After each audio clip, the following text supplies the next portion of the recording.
Timnas Indonesia U23 akan segera beraksi di Piala AFF U23 2022 di Kamboja. Demi mempertahankan gelar juara, skuad Garuda Muda harus mewaspadai 3 lawan berat di ajang ini. Piala AFF U23 2022 akan berlangsung sejak tanggal 14 hingga 26 Februari 2022 mendatang. Sintayong selaku pelatih Timnas Indonesia U23 pun diunggulkan untuk menjadi juara ajang ini. Bukan tanpa alasan, Timnas Indonesia U23 dijagokan menjadi juara, sebab Sintayong disebut akan memainkan beberapa pemain muda yang pernah unjuk gigi di Piala AFF 2020.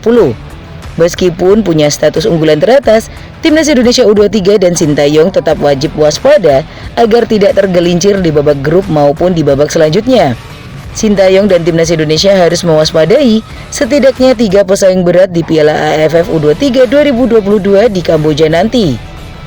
Inilah 3 lawan terberat Timnas U23 di Piala AFF 2022. 1. Vietnam.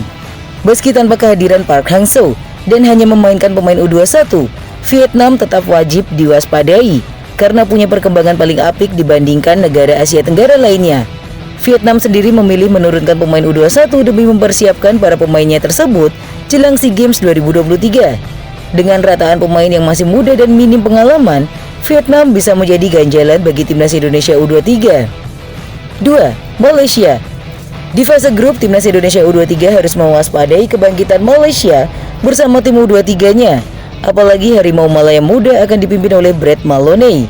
Sebagai catatan, Brett Maloney merupakan juru taktik yang berhasil membawa Malaysia lolos ke Piala Asia U19 pada 2020 lalu. 3. Thailand.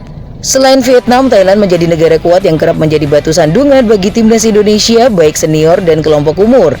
Thailand sendiri mematok gelar juara yang sebelumnya gagal diraih pada 2019 lalu. Anak asuh Worawut Sri Maka bahkan telah mempersiapkan diri dengan baik jelang Piala AFF U23 2022.